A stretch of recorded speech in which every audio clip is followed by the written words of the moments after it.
Bien, muchachos, vamos a ver en este módulo qué representa el sector externo para la economía nacional. El tema en sí se llama el comercio exterior, o llamado también comercio internacional. Podemos concebir, por ejemplo, una economía que sea autárquica al 100%, la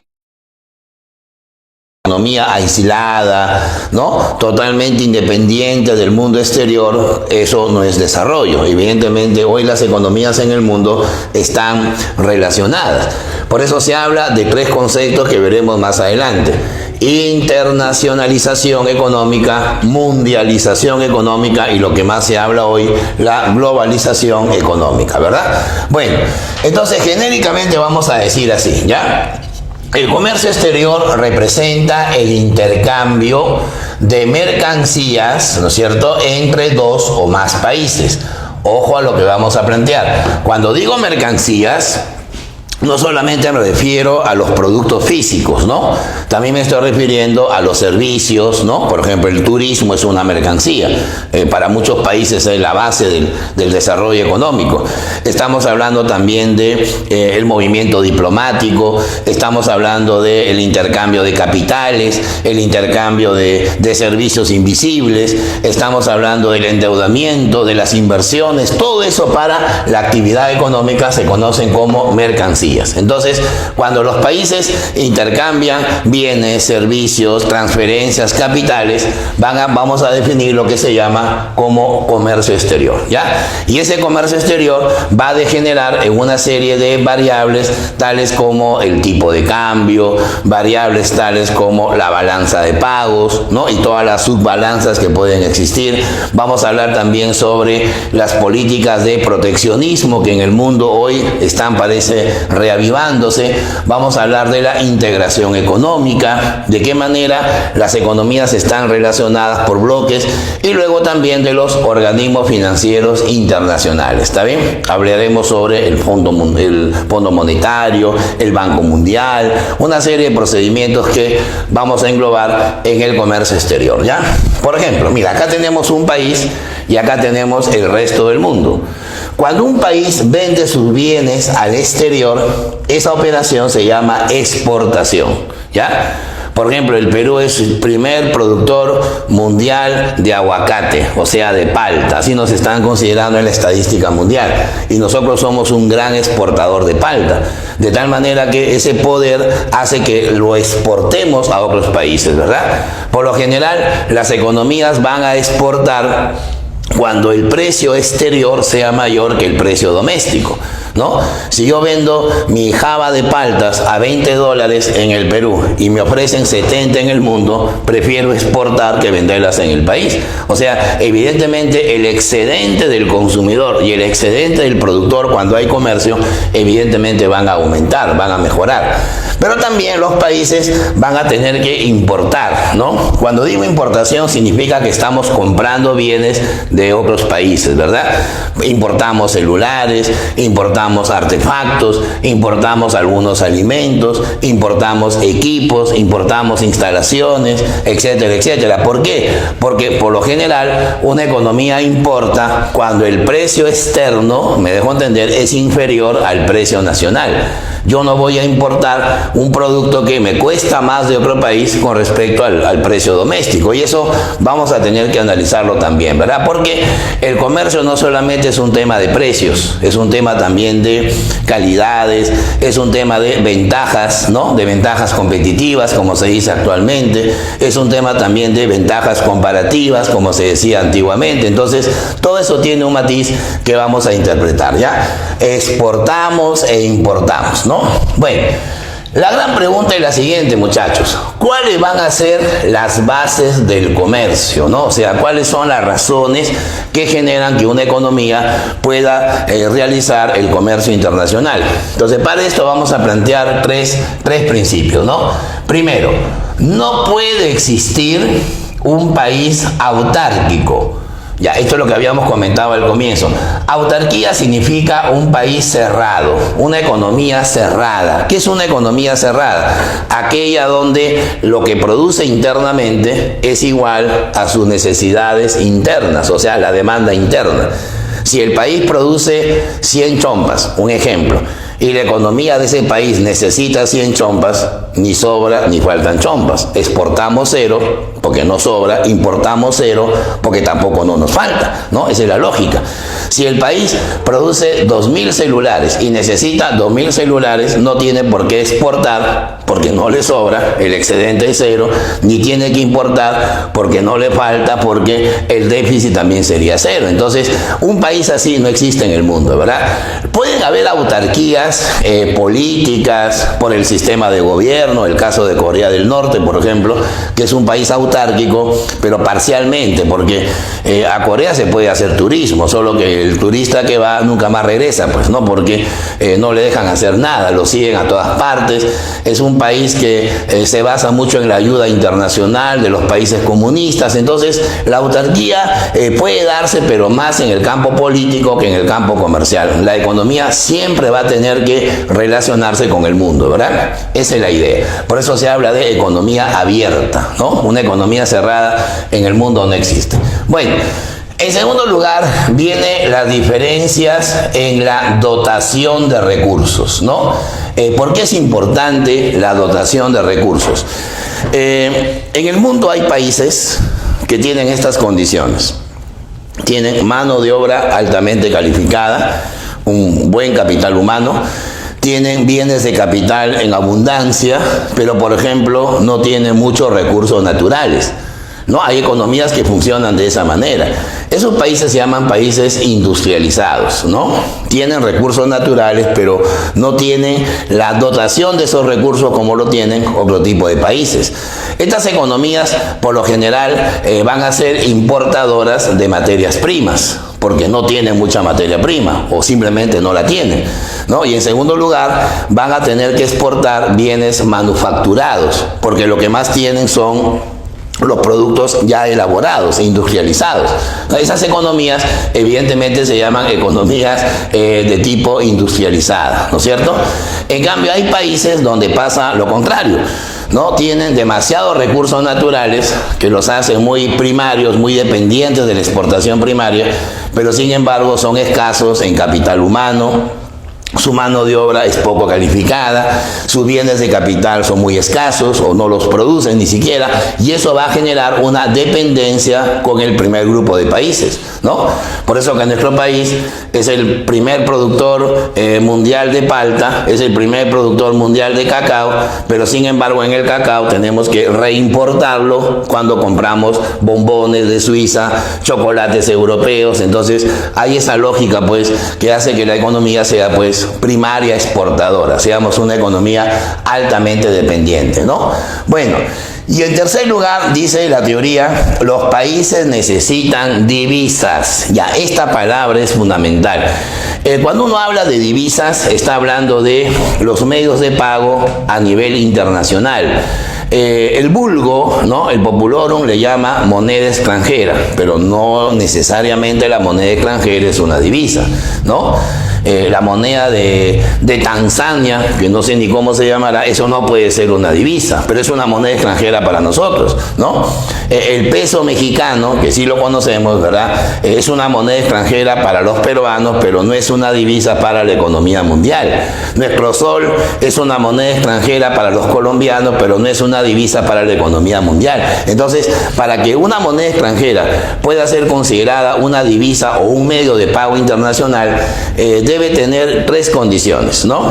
Primero, que el país tenga una fuerte capacidad exportadora, o sea, de los principales países exportadores en el mundo, de ahí salen las divisas más importantes, ¿no? Segundo, que los países tengan una alta capacidad financiera, capacidad de ser acreedores, ¿no? Tengan el sistema bancario más fortalecido en el mundo, tengan una bolsa, un mercado bursátil muy digamos, sostenible, ¿no es cierto? Y en tercer lugar, parece mentira, hay un tercer elemento que es el potencial bélico de un país, ¿no? La potencialidad militar, porque tú puedes tener un gran desarrollo financiero, un gran desarrollo comercial, pero te mandan un misil nuclear y tu país desaparece. Entonces, el potencial nuclear, el potencial militar también es muy importante. Entonces, si juntamos poder militar, poder financiero y poder económico, vamos a tener países que son determinantes, pues, ¿no?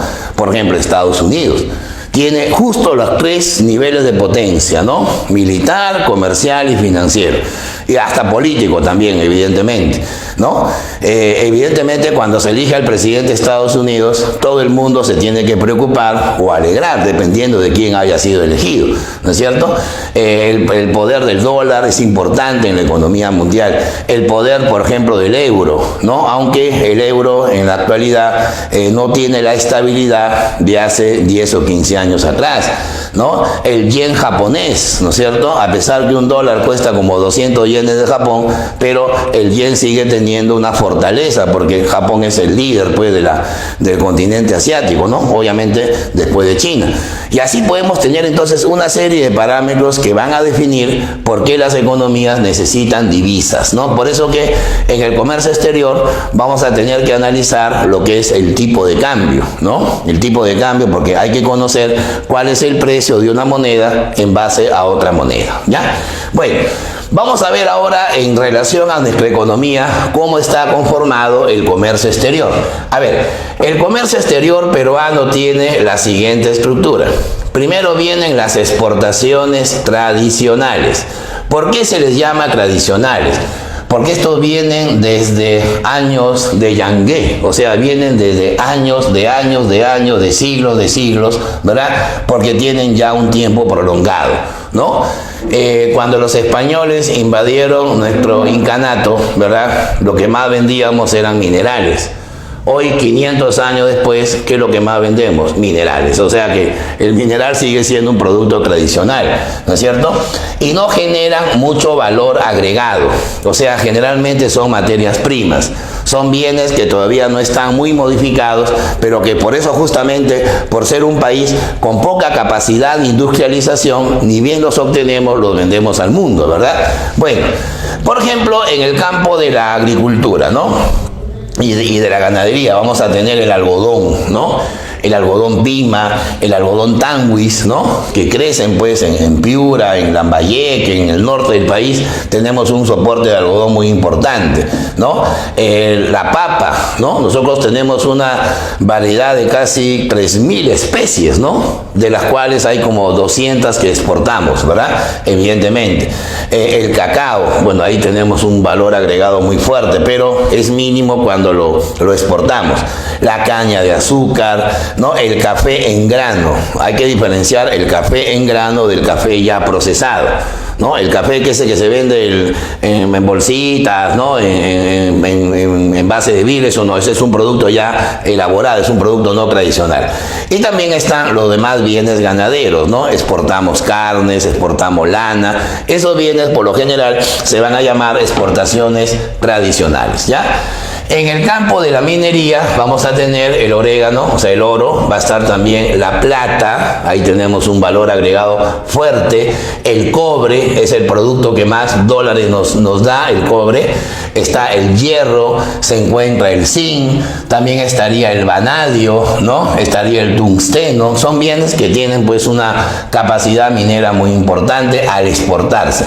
En el campo pesquero tenemos la anchoveta, pues, ¿no? Anchoveta y la sardina son los emblemas, ¿no? Lo fantástico del Perú. Y de esa anchoveta y esa sardina obtenemos la harina y el aceite de pescado, ¿ya? Y ahora tenemos las llamadas exportaciones no tradicionales. ¿Por qué se llaman no tradicionales? Porque van evolucionando en la historia de la exportación. O sea, van apareciendo conforme la economía descubre nuevos productos y nuevos mercados internacionales, ¿no? O sea, son bienes que no exportamos desde hace mucho tiempo. Son bienes recientes de exportación, ¿no? Por ejemplo, la quinoa es un bien no tradicional, ¿no? Porque nosotros recién exportamos quinoa desde hace 20, 25 años, ¿no? Y la exportamos generalmente como producto gastronómico, más que como grano o gusanito, lo exportamos ya procesada, ¿no? Una quinoa sintética, una quinoa ya más elaborada. Bueno, y además las exportaciones no tradicionales tienen alto valor agregado, o sea, ya son modificadas como productos orientados a la industrialización, ¿no?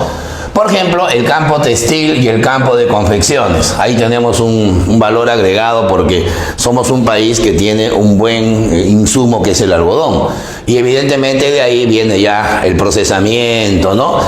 Por ejemplo, el fenómeno Gamarra es un fenómeno que impulsa mucho la exportación no tradicional, ¿no? Las manufacturas industriales, las frutas. ¿Por qué las frutas son no tradicionales? Porque su exportación tiene un componente de costo adicional, ¿no? El almacenamiento, ¿no? La chirimoya, por ejemplo, necesita un proceso de almacenamiento muy especial, ¿no? La palta, la uva, son frutas muy sensibles que evidentemente van a representar también algo no tradicional. También emborrachamos al mundo, los licores también, ¿verdad? El pisco y la imagen pues del Perú, la cerveza cusqueña, o sea, esos bienes, aunque parezca mentira, le dan un fuerte ingreso de moneda extranjera a nuestro país, ¿ya? Y las importaciones, como su nombre lo indica, son los bienes que tenemos que traer de otros países, ¿no? Y que están clasificados así. Bienes de consumo, que son los bienes que satisfacen a los consumidores, a las familias, son casi un 40% en la actualidad. Los bienes intermedios, estos no satisfacen a los consumidores, satisfacen a las fábricas para poderla transformar posteriormente en bienes de consumo, ¿no? Acá estarían pues los insumos, los derivados, ¿no? Que vamos a importar. Por ejemplo, nosotros importamos zapatillas, estamos importando bienes de consumo, pero si importamos tela especial para poder hacer zapatillas en el Perú, estamos importando bienes intermedios, ¿no? Y los bienes de capital son bienes diferentes porque son bienes de inversión. Ahí están las maquinarias, las herramientas, los equipos, ¿verdad? Es el que tiene menos proporción de importación. Bueno, señores, el comercio exterior evidentemente está sujeto a una serie de modelos, ¿no? A una serie de teorías que explican por qué los países se tienen que especializar. Así como hay división del trabajo en una economía interna, también hay división del trabajo en la economía mundial. ¿Por qué nos conviene traer soya de Argentina, ¿no? Y no producirla en el país? ¿Y por qué a los argentinos les conviene comprarnos, por ejemplo, papa y no producirlas en sus extensos territorios? Evidentemente la economía tiene modelos que explican esa especialización. Y los dos modelos básicos son los siguientes. Uno se llama la teoría de la ventaja absoluta, algunos le llaman ley de la ventaja absoluta, y la otra se llama la ley de la ventaja comparativa, ¿ya? Ventajas comparativas, ventajas absolutas. Bueno, voy a explicar la teoría y luego voy a trabajarles un ejemplo numérico, ¿ya? Para ver cómo funciona este modelo o esta teoría. A ver. La ventaja absoluta la desarrolló este maestro, Adam Smith. Si lo dijo el padre de la economía, hay que hacerle caso, ¿no? En 1776, cuando el comercio mundial estaba en pleno apogeo mercantilista y casi ya capitalista, casi ya industrializado, apareció esta teoría. Adam Smith supone, para hacer su explicación, que solamente hay dos países, que evidentemente por ser un modelo se puede aplicar a 200, a 180, a 500 países, ¿verdad? No interesa el número. Se asume que solamente hay dos bienes. Por ser un modelo también se puede aplicar a 1 millón de bienes, no hay ningún problema. Pero el valor de las mercancías está basado en la cantidad de trabajo. Mientras más trabajo se incorpore a un bien, mayor será su valor comercial. Y la teoría dice bien claro, un país debe exportar, esto significa exportar, donde utilice menos recursos por unidad de producto. Es decir, mientras menos dosis de trabajo se necesita para producir la misma cantidad en relación al otro país, esa economía inicialmente tiene ventaja absoluta. Por ejemplo, los argentinos necesitan 10 hectáreas de tierra para producir 100 toneladas de papa al año. Y los peruanos solo necesitamos 8 hectáreas de tierra, o sea, 2 hectáreas menos que ellos, para obtener también las 100 toneladas. Nuestro país tiene ventaja absoluta. ¿Por qué? Porque con 2 hectáreas menos produce la misma cantidad. Por tanto, a Argentina lo que le va a convenir es comprarnos papa a nosotros. Y lo que a nosotros nos conviene es venderle papa a ellos. O sea, esa es la lógica que tuvo Adam Smith. Pero claro, es un modelo que tiene ciertas limitaciones porque no considera pues políticas arancelarias, no considera sobrecostos, ¿no? Pero el modelo sirve para eso, ¿verdad? Para poderlo plantear. A ver, veamos ahora el segundo parámetro. Se llama la ventaja comparativa. Esta es mucho mejor, ¿ya? Esta teoría la desarrolló el discípulo de Adam Smith, que para muchos superó al maestro, ¿no? Estamos hablando de David Ricardo, ¿ya? Este economista de origen judío, en el año 1802, desarrolló el modelo de ventaja comparativa, aplicando los mismos supuestos de Adam Smith. Se basó en los mismos supuestos, 2 países, 2 bienes, y que el trabajo se mide, ¿no?, como referencia para el valor. Bueno, la teoría dice, un país debe exportar, o sea, debe vender al mundo aquellos bienes donde tenga la mejor o la mayor ventaja absoluta. Es decir, yo soy bueno en ambos bienes, pero mucho mejor soy en uno de ellos. Ahí tengo mi ventaja absoluta. Pero esa ventaja absoluta se vuelve comparativa porque la estoy relacionando con respecto al otro país, ¿verdad? O lo que es lo mismo, ¿no? Tiene un mejor costo de oportunidad. A ver, si lo queremos plasmar, hagamos una aplicación numérica, ¿ya? Bueno, acá hemos creado un ejemplo de 2 países, ya hermanos, muy conocidos, Perú y Chile, ¿ya? Ya, mientras que en el Perú se produce una botella de pisco con 6 horas de trabajo, en Chile se utiliza solo 4 horas de trabajo, ¿ya? Esto significa que si nosotros hacemos una comparación del valor trabajo de las mercancías, llegamos a la siguiente conclusión. Chile tiene ventaja absoluta en el vino y también tiene ventaja absoluta en el pisco, porque necesita menos tiempo que nosotros para poder producir ambas botellas. Por lo tanto, como no hay otro país más y no hay otros productos más, el Perú tendría una desventaja absoluta, su ventaja se volvió desventaja en la producción de ambos bienes. O sea, tiene desventaja en vino, ¿no? Carita triste, emoticón triste, y acá carita triste también en el pisco, ¿no? Por lo tanto, ¿qué debería hacer nuestro país? Debería dedicarse a producir otro tipo de licor, ¿verdad? Y más bien Chile debería dedicarse a exportar ambos bienes. Y el Perú tendría que estar condenado a traer vino chileno y encima, contra nuestro orgullo, pisco también de ese país. Sin embargo, nació David Ricardo. Y David Ricardo nos va a enseñar que es mejor no aplicar la ventaja absoluta, sino la ventaja comparativa. Vamos a ver por qué. Mira, ¿cuál es el costo de oportunidad en el país chileno, ¿verdad?, de producir una botella de vino?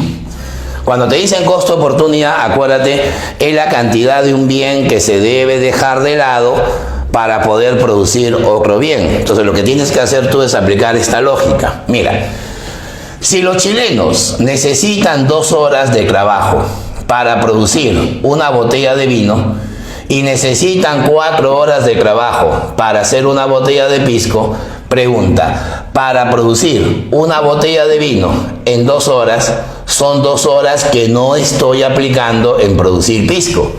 Por lo tanto, nosotros vamos a decir que el costo de oportunidad en Chile de producir vino sería media botella de pisco. ¿Correcto?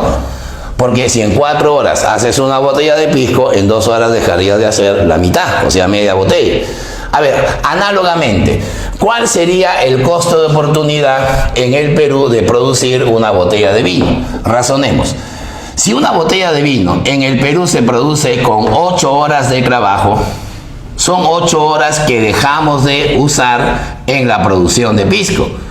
¿Me dejo entender? Por lo tanto, si en 6 horas producimos una botella de pisco, en 8 horas haríamos 8 cestos, que si nosotros calculamos, me daría aproximadamente 1,33 botellas de pisco. ¿Está bien? Entonces, ahora sí, vamos a comparar los costos, ¿no? Vamos a hacer las ventajas comparativas. ¿Cuál es el país que al producir vino sacrifica menos pisco? obviamente sería Chile. Por lo tanto, yo podría decir así, mira, podríamos decir Chile va a tener ventaja comparativa en la producción de vino. Porque al producir una botella de vino solo pierde media botella de pisco. En cambio, el Perú pierde más de una botella. Y por lo tanto, el vino es el bien que los chilenos deberán exportar. Profesor, una pregunta. ¿Y qué va a pasar con los trabajadores chilenos que estaban produciendo pisco? Si se supone que van a dejarlo de producir, no hay ningún problema. Como hay libre movilidad de recursos, David Ricardo considera que esos trabajadores, ¿no?, de esas fábricas de pisco deberán pasar a las fábricas de vino. La uva que se usaba en el pisco, ¿no?, plasmarla a la producción de vino. O sea, esa facilidad de teoría hace que hablemos pues de una ventaja comparativa, ¿ya? A ver, vamos ahora a analizar en el caso del pisco. Simplemente sería al revés. ¿Cuál es el costo-oportunidad para los chilenos de producir un pisco? Mira, razonemos. Si en 4 horas un chileno produce una botella de pisco, estas 4 horas las deja de aplicar en esta producción de vino. Por lo tanto, razonemos. ¿Cuántas botellas de vino podría ser en 4 horas? Ahí está. Sería 2 botellas de vino. Eso es lo que pierde Chile cuando produce una botella de pisco. A ver, en el caso peruano, si en 6 horas, ¿no es cierto?, has producido una botella de pisco, ¿cuánto pisco o cuánto vino producirías en esas 6 horas? Simplemente sería 6 octavos, ¿no? O lo que es lo mismo, 3/4, o si quieres, 0,75 botellas de vino. Mira, no nos va tan mal, ¿eh? Si analizamos. ¿Cuál es el país que al producir pisco pierde menos vino? Seríamos nosotros, porque nosotros perderíamos menos de una botella. En cambio, los chilenos perderían 2.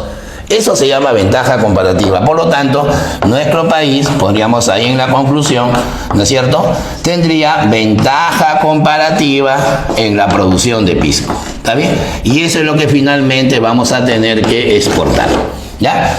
Por lo tanto, nuestro país, como deja de producir vino, esos trabajadores, esas pipas, esas uvas, la vamos a producir en pisco, ¿verdad? Y así la economía se va a especializar. Perú produciría más pisco de lo normal, especializándose.